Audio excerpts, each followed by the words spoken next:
Testing? Okay. Why? Some of that Kleenex around here? Wow. Man.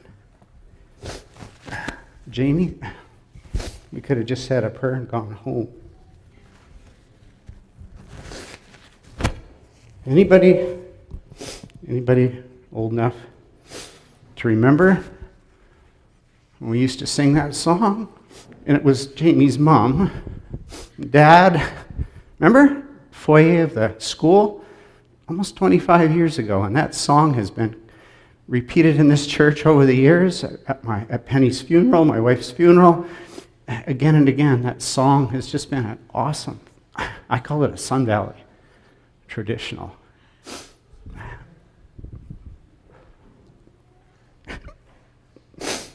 Thanks, Jamie. And thanks for sharing your heart. That's what we want to talk about today. I think the Holy Spirit was speaking to her because she found some pretty cool songs. I hope I don't break into a cough. You know, smoker's cough. They tell me I smoked 50 cigarettes since last weekend. I think most of us have, right? Anyway, hopefully my cough doesn't come. I'm just coughing a lot lately. You know, my talk today, let's go all set, was inspired by one of my best friends. And he said he posted a single little comment on a picture that my wife had taken of me that I didn't even know that she'd taken, and posted it. I was driving our motorhome several weeks ago, past Cherryville up to, through the windy pass. And when I'm driving a huge motorhome, I'm just like, I'm just like anxiety, And she took a side shot of me, and of course my good friend, he had to post, throwing a smile at my friend. You know what? I would say 8 years ago, and there's a reason for 8 years. 8 years ago, that just would have been a nothing comment. It would have been, typical, right? And I've made those kind of comments myself zillions of times. We all have. But 8 years later, since I've done a lot of study and getting my master's in counseling and understanding human behavior and all of this stuff, I got a problem with that comment. Now, I know he knows I love him. We're still good friends. But I do have a problem with that comment. You know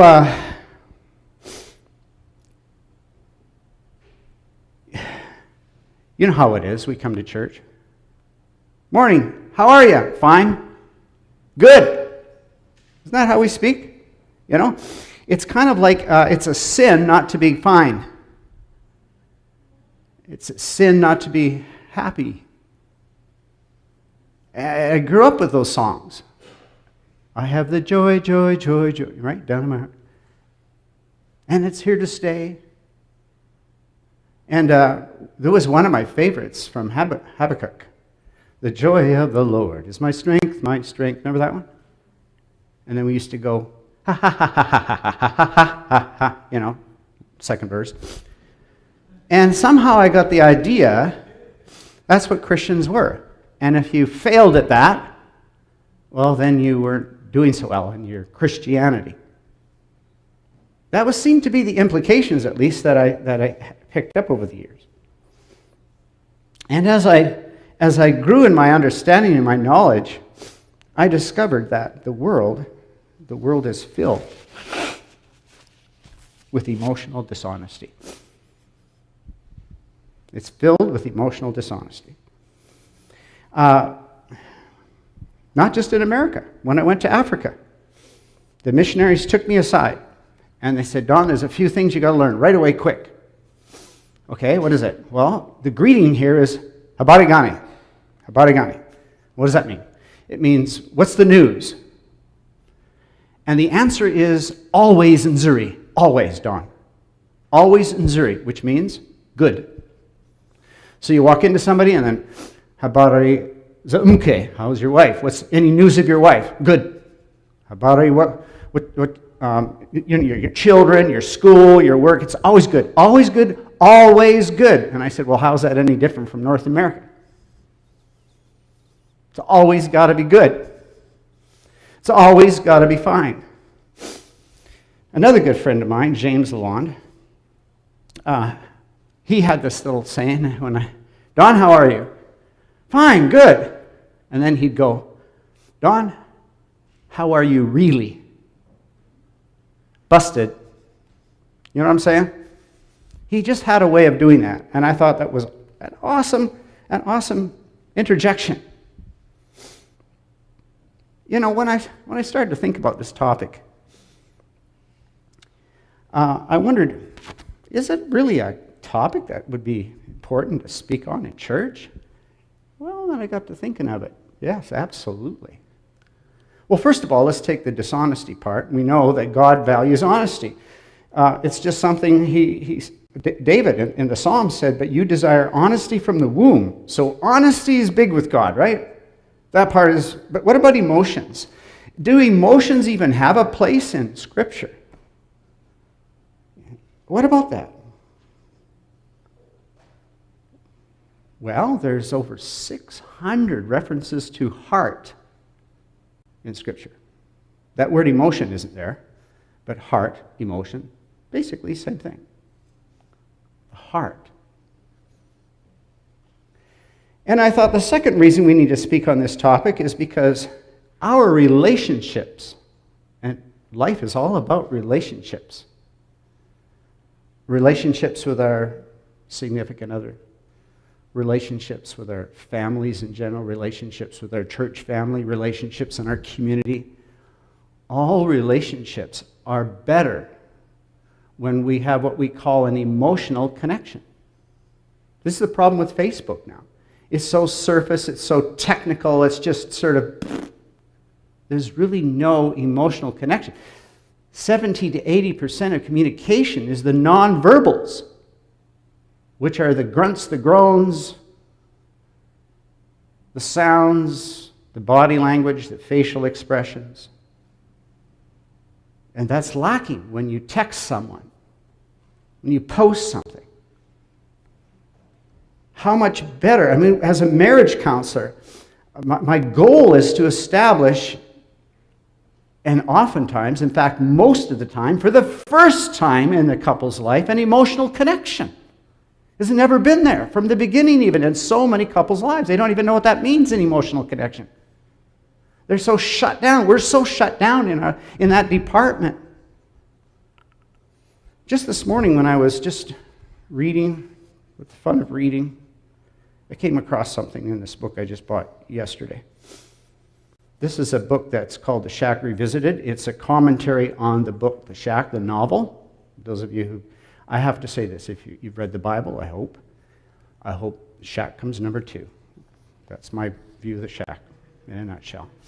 He's talking about the author of The Shack, and he says, by the time Paul, the author, was 6 years old, he had been emotionally abandoned, physically and verbally beaten, and sexually abused repeatedly.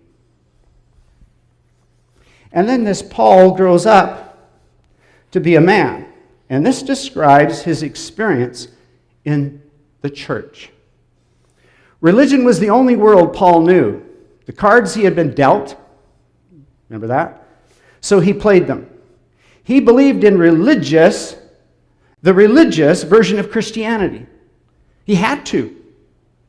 With I'm not good, whispering in every breeze, he set out to prove that he was. He graduated at the top of his class in college, became a shining star, the people-pleasing religious performer on his way to the top. But every moment involved the exhausting task of hypervigilance, constantly scanning each group, each discussion, each meeting and moment to manage people's impressions of himself. For how could Paul, how could any of us let people know of the dying inside? That pretty much summarizes a lot of it, doesn't it? We come here and how can we let people know that we're dying inside? What will they think? And then we judge ourselves too. There's this lack of intimacy in our culture. It's become it has taken on another definition altogether. But this is the definition of intimacy. Intimacy. The hurt, the pain, the joy, whatever it is. And it's led to what we call codependency, which is really a plague in our culture, rather than interdependency. That's another sermon. I think I preached that one before already. One day, one of my own daughters, I was in the room there, and she's got little kids there, right? And she says, boys, stop your whining. Big boys don't cry. And then there was this kind of like gasp inside of myself, like, oh my goodness. Ooh, I didn't like that phrase. And then the second feeling I had was guilt, because I knew where she got that from. She must have heard me say it to one of my boys or both of my boys at one time in her life. And I went, ouch, guilty. Guilty. I have a question. Do big boys cry? Do big boys cry? Yes or no? Yes, I hope they do. But that's the problem, is they often don't. Because we've been told by our culture that it's not macho or manlike. You have to be strong for your family, stoic. Big boys don't cry. It shows weakness in our culture. Newsflash, the devil did not invent what people call negative emotions. And there's a lie right there. That word negative emotion implies something, that emotion is not good. And that's a lie. God created all the emotions. They're not positive or negative. They're not right nor wrong. They're just emotions that serve a purpose. Each one has a purpose. Part of God's creation. Like I said, God speaks about the heart all the way through Scripture, the emotions. The emotions are how we as physical human beings cope with sin and the suffering that sin brings into our lives. It's how we manage. It's how we cope. Yeah, they can get us into trouble. But what we don't understand, oftentimes we don't understand, is that they are necessary to be healthy. All the emotions are necessary to be a healthy individual. Let me illustrate it this way. Between my two hands, we call a tolerance zone, the tolerance of emotion.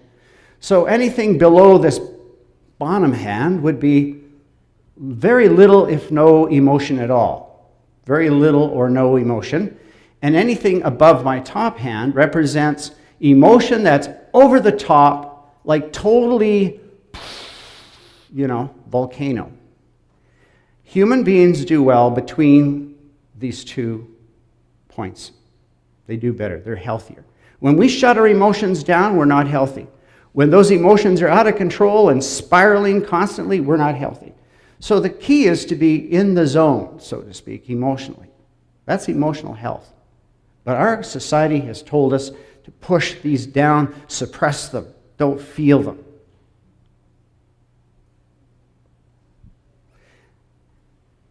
Spaghetti is a wonderful dish to eat, is it not? But it has to be cooked. Does it not? Oh, you could throw a chunk of spaghetti into ice cold water, walk away for a few hours, come back. It's soft. You want to eat it? It's like glue. It's disgusting. You got to add the heat. You got to cook the spaghetti so it's palatable. This is emotion. This is a metaphor of emotion. If you want to be a healthy individual, you've got to allow your emotions to come up, to experience them, to be healthy. But as when you cook spaghetti, that if you allow the heat to continue, the spaghetti will boil all over the stove and make a big mess, right? So once it comes to a certain place, you got to keep it within a certain zone to cook it. But if it goes overboard, too much heat, there's a mess. And that's kind of it is with emotions. We want to manage our emotions. We don't want to shut them down. We don't want to suppress them and down. The most common way these days to get rid of emotions is through drugs and alcohol. That just numbs you right out. You're not in the zone. And we don't want to go overboard, so we find healthy ways to manage our emotions. I have taken antidepressants a couple times in my life when I needed them for a few weeks because I needed them to function. I had to go and do my work, take care of 4 kids. My first wife died. I had to function. But then I got rid of them. They served a purpose to keep my emotions. Believe me, they didn't numb them, man. I'd still bawling my eyes out at night. But they kept me from committing suicide, let's put it that way. Sometimes people need these meds. I'm not knocking them. But there are healthy ways to manage emotions, like breathing techniques, and you can go to your counselors and you can go to workshops on that and learn how to control your emotions. But the whole idea is not to get rid of them, but to manage them and keep them within a certain zone, because we need those emotions to be healthy. Over 100 years ago, the first so-called psychologist was Sigmund Freud, and he came out with some really bizarre stuff. But you know what? It took over 100 years to shake some of that stuff off. Over 100 years. And one of the things that Freud and the other psychologists in those days, and not too many years ago, counselors were still toting, was that here's how you measure mental health. If a person is very logical and rational, that person is the epitome of emotional health. And if a person is extremely emotional, that person is the epitome of emotional disability, unstable mental health. So guess what? The men came out on top and the women came out on the bottom. And they had words for the women's mental health problems. It was called hysteria. That word stuck for years. Hysteria. And so, men could vote, not women. They're too unstable to vote. Men could own property, not women, because they're too unstable to do such things. And men could become leaders, but women, they were too unstable to be leaders. And that was because this whole lie that we'd bought into about emotion. And it's still hanging around today. It's still well and healthy in various circles today. It happened in the mid-1900s where we started to get an insight into why we have emotion and what it's all about. I know this is a little bit gross, but when they were digging the railway tracks in the state of Idaho, there was a guy that was in charge of, they would drill a hole in the rock, put gunpowder in the hole, tap it down, throw a fuse in, light it, and run to blast the rock so they could put the railway through, right? So this guy he put the gunpowder in the hole, he took the rod and he's tapping it, but he strikes the rock and a spark ignites the gunpowder, the rod goes off, it goes through here and out here. Just a clean shot, just a totally clean shot, but it wiped out his emotional part of the brain, which is about an almond-shaped, almond-sized part of the brain. Wiped it out completely. So what they discovered as they observed this guy is he had all the logic still intact. That's the frontal lobe. Still completely intact, but no emotion. And this guy was a case. He was a basket case. He could not make decisions. He could not solve problems. And they went, well, that's funny. He's got all the logic he needs, and he can't solve a problem anymore? Huh? Doesn't make sense. But they did some more studies and realized that we need both emotion and logic to solve problems. And we need a healthy balance of both emotion and logic to be healthy individuals. Have you ever heard that expression? Go with your gut. Okay? Now, don't maybe allow your emotions to rule. Use some rational thinking to override it at times, but really those become very important in making decisions as well. We learn from our emotions. So, it's healthy to have emotions. No doubt about it. Beyond that, even,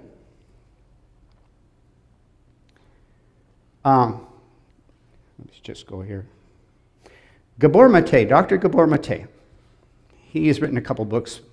His most famous one is on addiction in the realm of hungry ghosts. But one of his earlier books, still a bestseller, is called When Your Body Says No. And in this book, he talks about almost 10 diseases. Here's a bit of a list of the diseases he talks about in his book. And in essence, what he shows, he brings together all the world research, and he puts it all together, and he looks at it, and he comes to these conclusions that when we suppress our emotions, especially anger and anxiety, stress, and sadness, when we suppress these emotions, they make us much more susceptible to these diseases. And we do know that some of these diseases have a gene involved. We do know that. Okay? And so now they've discovered that genes, they're not that simple. Genes have on switches and off switches. So let's say somebody has, for example, and he uses this as an example, ALS. Somebody has the gene for ALS. They don't necessarily get ALS. Who gets ALS? The research shows that the person who has suppressed emotions gets the gene turned on. We all have cancer. Every one of us in this room have cancer cells. But those genes don't get turned on unless environmental factors enter the scene. And yes, we know about, various kinds of chemicals, that to turn these genes on, but also stress, suppressed emotion can turn them on. So, for our physical health, emotions, suppressing them, not wise. Now, let's just look at the emotions, okay? Let's look at just a few of them today, really quickly. Let's kind of put them in camps. There are various degrees of sadness and depression and things like that, but let's kind of take that cluster of emotion called sadness/depression. This emotion is important. It gets your body to slow down. Did you know that we need to take a break sometimes and take a rest and not work? We do. And sometimes our bodies have to say, no, because we're not saying no. So the sadness is there for a purpose. It's meant to heal, a time of healing from a loss. We grieve a loss. And it's a time to slow down, contemplate life,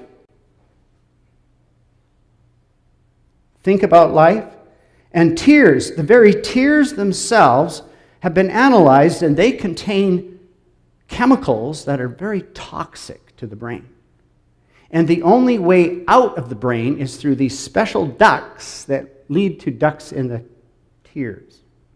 Now, your eyes secrete another fluid for lubrication, but the tear ducts of emotion are different. They come from the inside of the brain, and they secrete these hormones that if you don't get them out, they create more stress on the brain.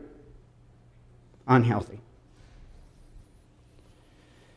Oh, the scriptures, especially Psalms, have a lot to say about this. And I'm just going to run through, and I'm going to use the Message Bible because the Message Bible just sort of puts these things into kind of a little bit more modern language. Listen to the sadness and the depression in these verses. Long enough. God, you've ignored me long enough. I've looked at the back of your head long enough. Long enough I have carried this trouble, lived with a stomach full of pain, doubled up with pain. I called to God all day long. No answer. Nothing. I keep at it all night, tossing and turning, and here I am. Nothing. An earthworm and something to step on, to squash. Doesn't that ever sound like depression? You feel like you're a nothing, like you're a worm, you don't deserve to be alive. How about this one? I'm on a diet of tears. Tears for breakfast, tears for supper, all day long. I'm tired of this, so tired. My bed has become floating 40 days and nights on the flood of my tears. My mattress is soaked, soggy with tears. Oh, that's really expressing deep sadness. Let's look at fear and anxiety and that cluster of things. Worry, fear, stress, anxiety, all of these emotions, kind of looking at them as a cluster. What purpose do they serve? They keep you safe. If you had no anxiety, you wouldn't study for a test. If you had no anxiety, you would drive like a maniac. If you had no anxiety, you wouldn't be checking your smoke alarms and making sure your houses are safe and doing all kinds of things to keep you safe. If you had no anxiety, when you got up here to speak, you'd probably make a fool of yourself. Anxiety keeps you safe. It's your friend. Not your enemy, but we of all the emotions, this one I think we fear the most, and we do the most to try to suppress it and try to quiet it and to numb it with alcohol and drugs, to do something to get rid of it. But it's your friend. Oh yes, sometimes it can get over the top and boil all over the stove and make a mess, so we have to have ways to control or manage that anxiety, but we have to keep it there. It has to be functioning in our lives. Talk about it. Well, the first fear, of course, was in the Garden of Eden. When they heard the sound of God strolling in the garden in the evening breeze, the man and his wife hid in the trees of the garden, hid from God.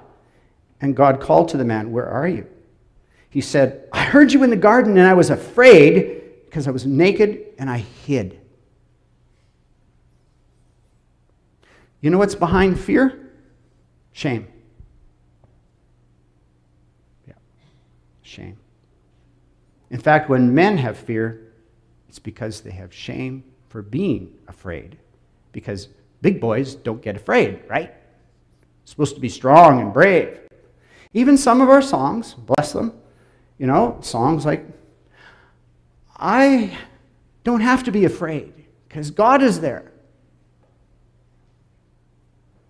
That's true, isn't it? But doesn't mean you're not afraid. You're human. That's the thing. We say, "But I'm so afraid. But I don't have to be afraid. But I'm afraid. I must be a sinner. I must not be a good Christian because I'm afraid anyway."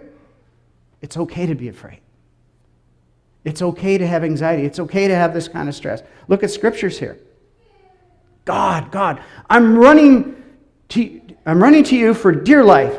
The chase is wild. If they catch me, I'm finished.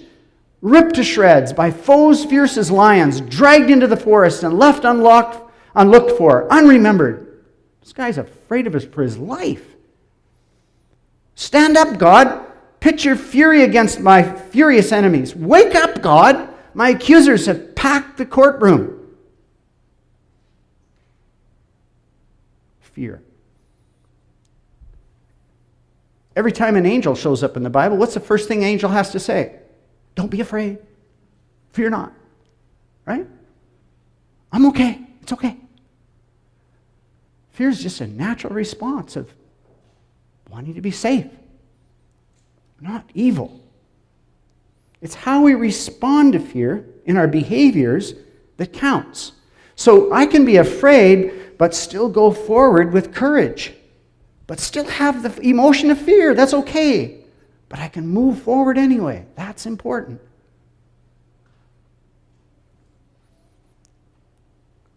Armies were camped around the cities in those days, and the people were shaking in their boots.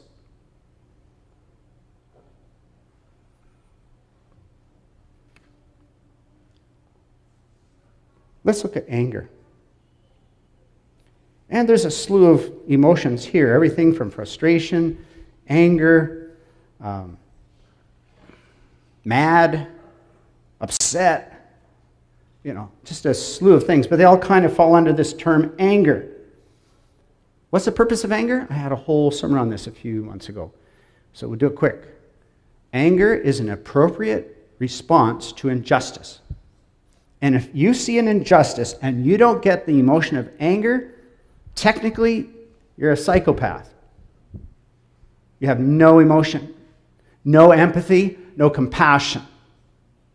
Because when somebody is being mistreated, anger is an appropriate response. That's why there's 40-some references to God getting angry in Scripture. Because God is about justice. When he sees injustice, he gets angry. It's not the emotion. The emotion is there to propel us to do something about it. Of course, what do? 2 wrongs, that should make it right. Smack some heads together.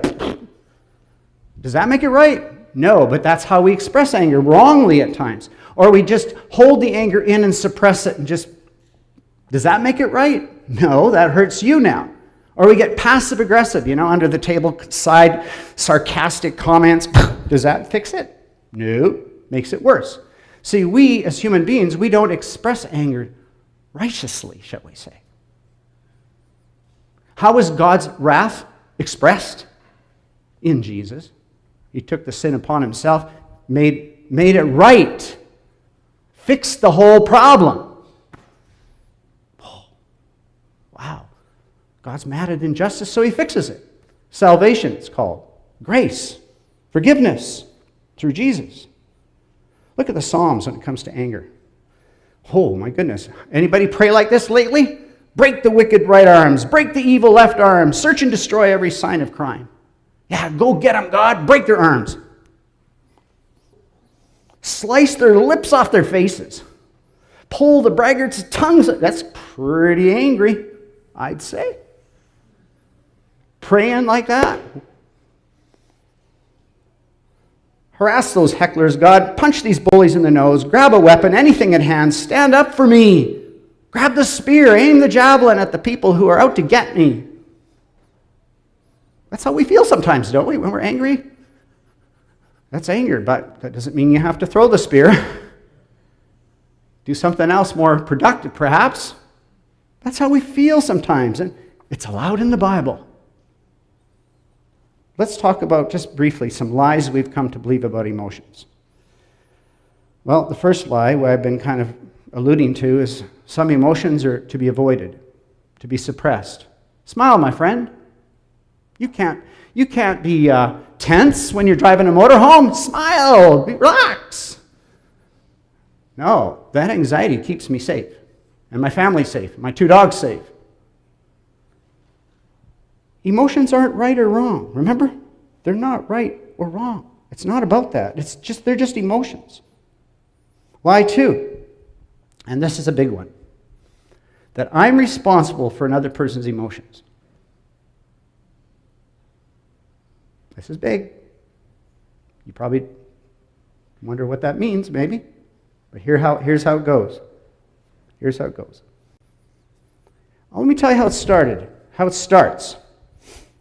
Mummy's crying. She's in bed. She's crying. The tears are flowing. The little toddler walks into Mummy's room. He sees Mummy crying. To a toddler, she's dying. She's dying. Here's what Mummy says. Oh, honey, come here. Give me a big hug. Toddler gives her a big hug. Oh, honey, you make Mommy feel so much better. Thank you. Emotional abuse. You've taught that kid a lie. You've taught that child that he's responsible and can fix your emotions. What's emotional honesty? It goes like this. Honey, Mommy's sad. Mommy's going through some hard times. It's okay that Mommy's sad. Don't be afraid. Mommy's sad. It's okay to be sad. Come and give me a hug. That's different. That's truth. You're teaching the kid it's okay to be sad. You're teaching the kid you don't have to fix Mommy because she's sad, because it's okay to be sad. And when you're sad, it's okay for you to be sad too. So we grow up, the little boy, let's say, grows up, and his wife cries, and he tries to fix her. Ever had that experience, wives? Or you get lines like, you shouldn't feel that way. You shouldn't feel that way? What are you talking about? Shouldn't feel that way. But I do feel this way, so don't tell me how I should feel. Heard that line before, guys? We try to fix everybody. We try to cheer them up. Smile, Don. Trying to fix. You know why we do this? Because we're uncomfortable with another person's uncomfortableness. So by making them comfortable, we make ourselves comfortable. That's really kind of behind it all. We're not comfortable with emotion. So we got to fix it all. But I don't want my wife to be sad. True, but she is. What she really needs is, it's okay to be sad, honey. I'm here for you. She doesn't need to be fixed. Oh, I've failed on that one so many times. Till I took a master's degree in this thing to figure it out. Took that much. Just allow people to feel and just be there for them. And here's another one. Oh, I know how you feel. You don't know how I feel. You don't know how they feel. You just think you know how they feel. You don't know how they feel. It's a bad line to use, okay? When somebody pulled it on me, I wanted to punch him in the face. Till he told me their story, and then I thought, I don't know how you feel, because by the time he told me his story, I was for sure thinking that he was feeling worse than I was feeling. But right off the bat, oh, I know how you feel. You don't know how I feel. And it's true. We don't know how somebody else feels. Like there are people in this world that we put people into boxes in the psychological world. We call this borderline personality disorder. You heard that phrase before? It's got 9 symptoms. You got 5 of the 9. You got the diagnosis. Put them in a box. But here's something that I've learned about borderline personality disorder. When I feel sad, on the sadness scale, a person with borderline personality feels sadness on the sadness scale like this. Like they feel 10 times what I feel. So I have no idea how they feel. No idea. I've never been there. So we shouldn't be telling each other that we know how they feel or how they should feel. Just let people. Emotions are neither right nor wrong. They're just feelings. And just to conclude, Ecclesiastes 3, chapter 3, you're familiar with it. It says, there is an opportune time to do things, a right time for everything under the earth. And I picked 3 examples. There is a time to cry, and there's a time to laugh. Right? There's a time to lament and a time to cheer. A time to love and a time to hate. Simply put, Solomon, there's a time for everything, and it each has a season.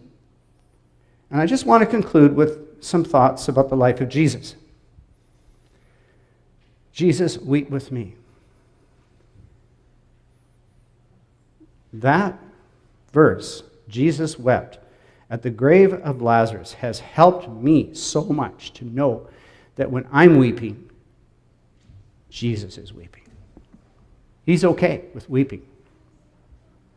Yes, he was weeping for his loss of his friend Lazarus and his family, but he knew what he was going to bring him back from the dead, so he was also weeping, and probably more importantly, weeping for the people who would see this miracle of bringing someone back from the dead and they still wouldn't believe in him.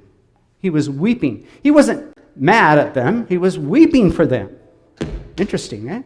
Jesus wept. Or what about in the temple courtyard? You know? Where he made, this is what it says in John, so he made a whip out of cords and drove all from the temple courts, both the sheep and the cattle. He scattered the coins of the money changers and overturned their tables. There was an injustice, and he was angry. This is one of my favorite emotions of Jesus. Oh, where is it? No, I missed it. There's a verse where he says, he comes upon the huge crowd there where he fed the 5,000 or more, and he said, it says simply this, when Jesus saw the crowd, he had compassion. And in the original language, it doesn't say that word because that's just our word. It basically says his bowels were moved with pain. Compassion. The body. Isn't that amazing? His bowels were hurting. But how about stress? Did Jesus ever go through anxiety and stress? I believe he did. In the garden, it says, and being in anguish, his sweat was like great drops of blood. His sweat was like great drops of blood. Was Jesus afraid to get nails pounded through his body? Absolutely. Absolutely. He was sweating blood. He was so stressed about the situation. But remember, it's not the emotion that's the problem. It's how you respond to it. And he moved forward out of love. He moved forward in spite of his emotions, but he experienced them. You know, Jesus knows our emotions. He knows what it's like to feel this way.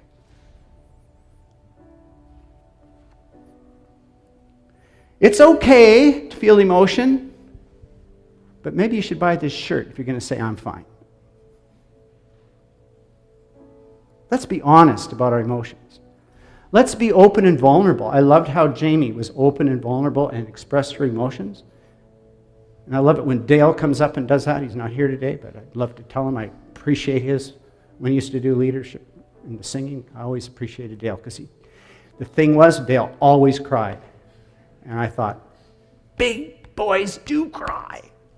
Yeah. It's okay. The next time somebody says, are you fine? Try to be honest with them.